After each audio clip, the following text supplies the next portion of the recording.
Урматтуу катышуучулар, Кент Жергесинин жергиликтүү өзү башка органдардын өкүлдөрү. Окутуу жергиликтүү кеңештин ченем жаратуучу ишмердигин ишке ашыруу, жергиликтүү кеңеш менен аткаруу органдарынын ыйгарым укуктарын так ажыратуу сыяктуу маанилүү темаларды камтып, катышуучуларга практикалык жана теориялык билимдер берилди. Бүгүнкү окутуу аябай жакшы уюштурулган. Себеби биз ченемдик укуктук актыларды жана ченемдик эмес укуктук актыларды билген эмеспиз да.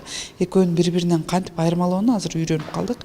Ошондой эле мунун негизинде биз дагы да ишибизди бир аз жөнөкөйлөтүп, көп эле баягындай нагрузка, жүктү өзүбүзгө албастан мүмкүн болушунча жөнөкөй жана жергиликтүү бийлик менен мамилени жолго коюу жолун үйрөндүк. Буга чейин биз тескеме менен токтомдун айырмасын билген эмес экенбиз.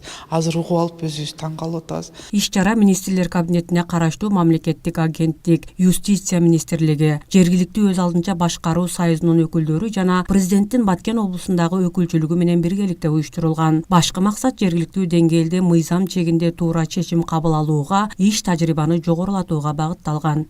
Кайсыл ченемдик укуктук актылар токтом түрүндө кабыл алынат, кайсылар тескеме түрүндө, кайсыны айылдык кеңеш кабыл алат, кайсы маселени айыл өкмөтү кабыл алат.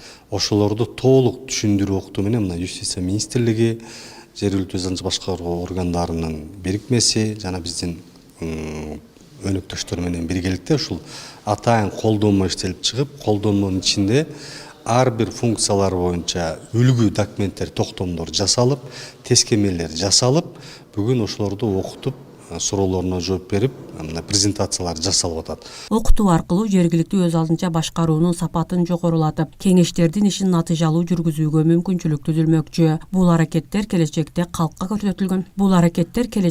калкка көрсөтүлгөн кызматтардын сапатын да арттырары күтүлүүдө. Пермет Манасова, Бексултан Кайратбек уулу, жаңылыктар.